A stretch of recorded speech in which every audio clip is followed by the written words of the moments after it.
Bienvenue sur la review, la nouvelle émission de CE Alumni dans laquelle on décrypte l'actualité tech. Je vais accueillir les alumni les plus brillants de l'ECE Paris, parmi les plus brillants. Aujourd'hui, l'épisode est sur la blockchain. Je reçois Adrien Supizet, promo 2018, et Guillaume Evra, promo 2016.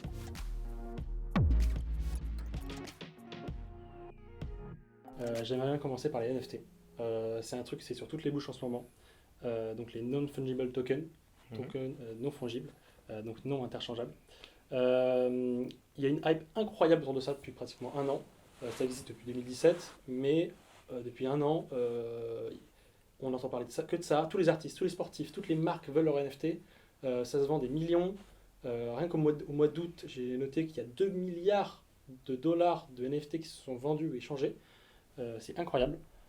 Est-ce que vous pensez que c'est une bulle spéculative? Est-ce qu'il y a vraiment un intérêt derrière?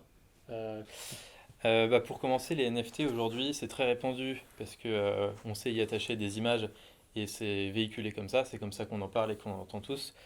Par contre, ça a commencé par autre chose, enfin, c'est pas forcément ça.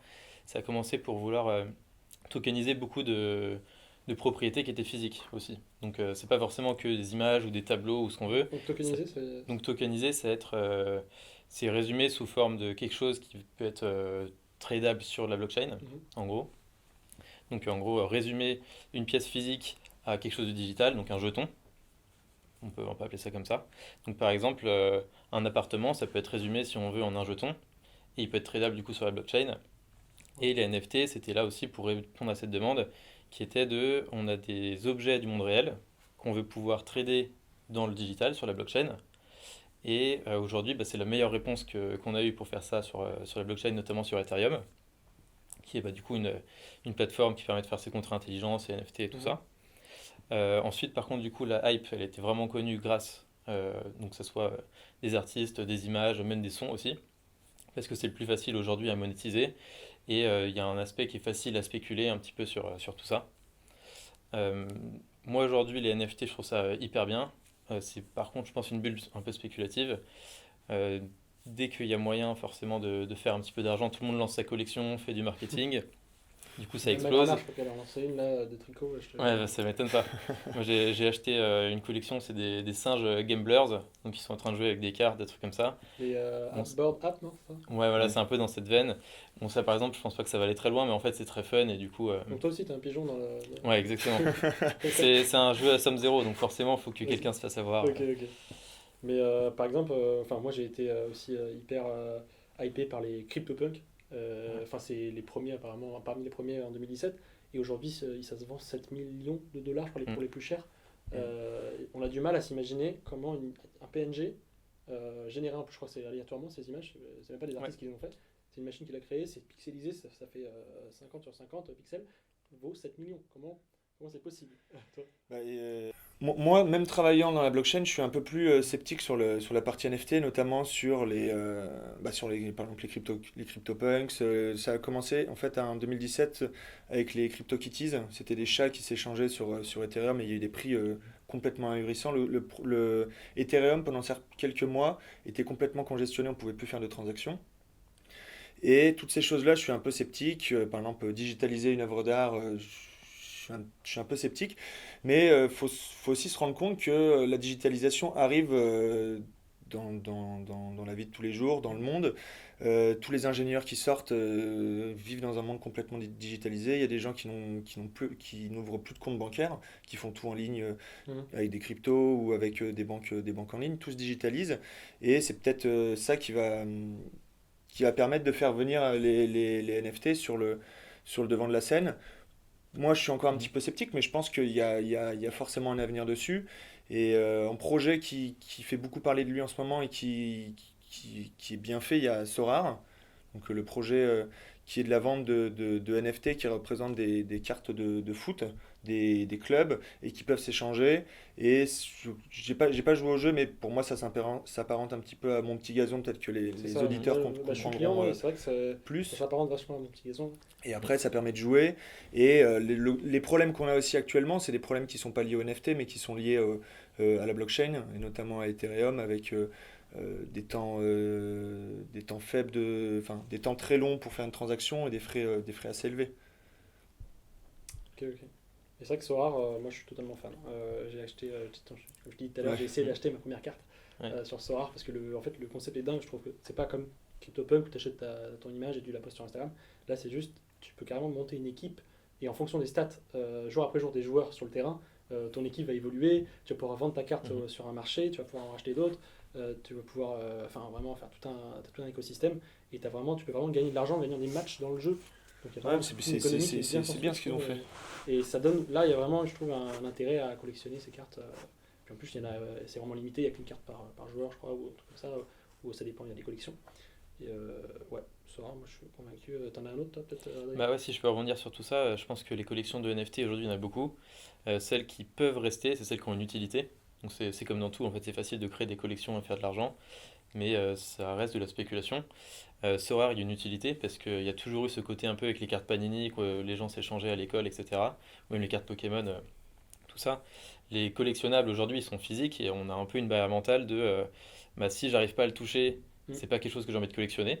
Potentiellement, c'est quelque chose qui peut complètement changer dans le futur. Donc il y a un peu ce côté-là qui fait que les NFT peuvent avoir une utilité. L'autre, c'est que c'est tout ce qui s'apparente au métaverse. Donc Oula. le Ouais, métaverse, ouais. je vais expliquer ce que Ça, c'est. je le gardais pour un prochain épisode, mais si tu en parlais, Bon, parlons-en. c'est un peu réunir des univers différents en un seul. Et il y a des trucs complètement fous. Enfin, sans le nommer, il y a une collection de NFT qui est sortie il y a pas longtemps, qui fait que tu peux acheter ton NFT qui ressemble à un petit DJ. Mhm. Donc ils sont tous générés aléatoirement de la même façon. Et en fait, il y en a un nombre limité, ça doit être 10 000. Et potentiellement, ils veulent créer des events, des festivals, où tu es obligé de posséder ce NFT pour pouvoir avoir soit un billet, soit une place VIP, etc. Ouais, Et en fait, tous les festivals peuvent réutiliser ce NFT-là. En fait, ça peut réunir beaucoup de choses. Et le le dernier concept élément paraît qui est fou. hyper intéressant, c'est même dans les jeux vidéo. Potentiellement, on peut penser dans un jeu vidéo, j'achète un skin, une apparence ou une arme, Mhm. et potentiellement, je peux l'utiliser sur un autre jeu vidéo Mhm. parce que j'ai ce NFT qui permet de faire le lien et de montrer que j'ai vraiment cette arme qui est juste au final une image, mais le jeu peut interpréter ce NFT et le modéliser comme il veut dans le jeu, par exemple. Ok, ok. Par exemple, le dernier exemple, c'est que je sais pas si vous avez joué à League of Legends, le jeu. Jamais. En fait, tout le monde achète du coup des apparences. Ça coûte assez cher dans le jeu au final quand on joue beaucoup. Et on n'a pas du tout l'assurance que ça va pas devenir commun cette apparence. On achète quelque chose, au final tout le monde se retrouve avec et il n'a plus aucune valeur. Alors que si de base il y avait une collection qui disait il y aura 10 exemplaires de celle-là maximum, bah tout de suite en fait ça prend vachement en valeur. Ouais, la valeur est garantie. Ouais. Ouais, c'est Tu ça. sais que l'éditeur de jeu va pas sortir Et 15 c'est une skins. des promesses de la blockchain qui du coup Mais intervient là-dedans. ça, c'est un Mm. autre débat, mais qu'est-ce qui te dit pas que demain, l'éditeur de jeu il va te sortir une collection de 10 autres skins, les mêmes, mais une deuxième collection, tu vois. Alors ça, il pourrait faire ça. Je pense que les utilisateurs ils perdraient pas mal confiance parce qu'ils ont rompu la promesse, Ouais. justement, qui est derrière les NFT.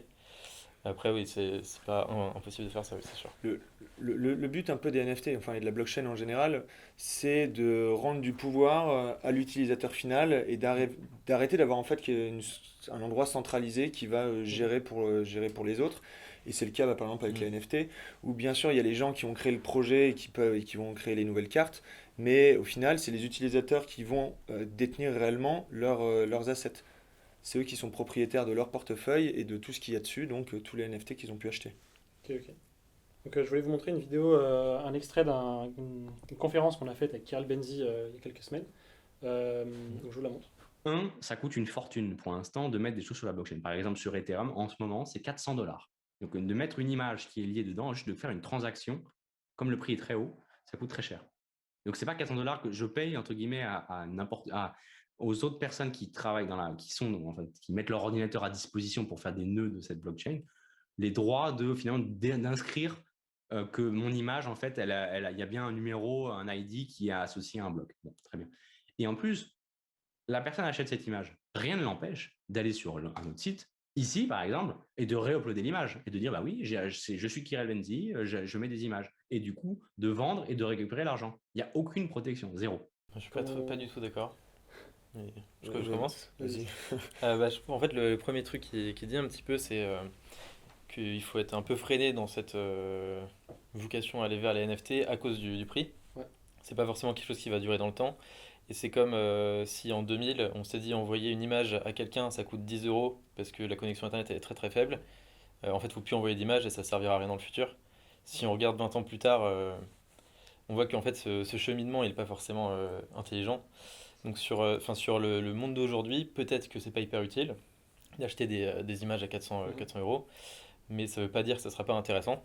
Enfin, j'aime bien faire ce parallèle-là Non, mais avec moi, ça me Internet parle d'il y a 20 ans. totalement. Ouais, Ouais. Et le deuxième truc, euh, qu'est-ce qu'il parlait? Ouais, c'était surtout, bah, on peut clic droit et save l'image, Ouais. et du coup elle est à quelqu'un d'autre. Mhm. Quelqu'un d'autre pourra refaire un NFT s'il veut de cette Mhm. image, mais elle n'appartiendra pas à la collection à laquelle elle appartenait de base. Donc Ok. aujourd'hui, les NFT, c'est pas juste un NFT qui est créé avec une image, indépendamment un autre, c'est organisé en collections, Mhm. et ces collections, elles ont du coup un nombre limité, et on peut traquer que tel NFT appartient à telle collection. Ok. Et tout ça, c'est sur la blockchain. Et on peut voir par qui il est édité. Exactement. On voit qui l'a créé, quand, qui se l'est transféré, qui a fait des offres pour l'acheter. Enfin, il y a Donc, je fais vraiment une tout qui est petite public. recherche et je peux éviter de me faire avoir en regardant vraiment Ouais, c'est qui l'a ça. créé. Si c'est Ça, pas en fait, il y a un site qui est une plateforme d'échange qui s'appelle OpenSea Tiens. sur Ethereum et qui permet de voir toutes les collections, tous les NFT, de voir même leurs attributs. Souvent, ils sont listés, on peut voir la rareté des attributs Mhm. qui sont calculés automatiquement. Et tout ça, c'est quelque chose qui est vérifiable. Et sur OpenSea, je peux remonter l'historique ou il faut aller sur Etherscan ou d'autres sites? Potentiellement, il faut aller aussi sur un explorer comme Etherscan. Ok. Il y aura peut-être pas tout. Autre question, j'ai vu qu'il y avait plusieurs blockchains qui commençaient à faire des NFT, enfin, on avait la possibilité de faire des NFT sur plusieurs blockchains. Et est-ce que demain je peux pas refaire le même, comme disait Kirill, refaire le même NFT mais sur une blockchain différente? En fait, tu peux faire sur toute blockchain qui possède la possibilité de faire des smart contracts va pouvoir avoir la possibilité de faire des NFT. Parce que les NFT, c'est juste un smart contract en fait, qui est déployé sur la blockchain, donc d'Ethereum, de Solana ou de... Smart contract Ouais, smart contract, en fait, contrat intelligent, pour résumer, ça va être un petit bout de code informatique qu'on va déployer sur une blockchain et qui va répondre à la définition du code, qui va répondre à la définition du code qui sera écrit dans ce contrat. Et le gros avantage, c'est qu'une fois que le contrat est déployé, il jouit de tous les avantages de la blockchain. Donc, c'est-à-dire qu'il va être transparent, il va être traçable. Donc, c'est pour ça que sur OpenSea et sur Etherscan, on peut voir qui a créé le NFT, à qui il a été échangé, est-ce que c'est une collection, combien il y en a. Par exemple, là, vous pouvez aller sur Etherscan et voir les smart contracts de Sorare. Vous allez pouvoir voir les cartes, les clubs, qui c'est qui les possède, quand ils ont été déployés sur la blockchain. Et du coup, les smart contracts, c'est là qu'est apparu le terme de blockchain 2.0, puisque au début, on avait Bitcoin qui faisait que de l'échange de valeurs, en fait, et après, Ethereum est arrivé et qui a permis de rendre cette blockchain un peu plus intelligente et du coup de pouvoir créer plein de choses. Ça est arrivé avec les tokens et maintenant un nouveau type de token qui est donc les NFT. Ok. Et juste pour revenir sur ce qu'il disait dans la vidéo sur les prix, on sait très bien que faire une transaction sur Ethereum, si ça coûte 70 euros, ça ne sera pas viable sur le long Je me terme. suis moi-même fait Parce avoir. que, J'ai fait une transaction de 50 euros, 25 euros de frais, j'ai pas compris. ouais, non, mais moi j'ai fait une transaction hier, 70 euros de frais. Et en fait, la blockchain, en fait, elle va être utilisée, pour qu'elle soit utilisée, il faut qu'elle soit... Madame Michu qui veut utiliser la blockchain, elle veut juste quelque chose où elle va pas payer cher, qui soit hyper ergonomique et qui fonctionne très bien. Si elle paye 70 euros de frais, ça ne sera pas utilisé par les gens en général, et donc il n'y aura pas de vocation à ce que ça devienne mainstream. Donc l'objectif des développeurs et de toute la communauté, c'est de travailler sur Ethereum, sur des nouvelles solutions sur Ethereum, de travailler sur des nouvelles blockchains qu'on évoquera sûrement après, qui vont nous faire payer moins de frais.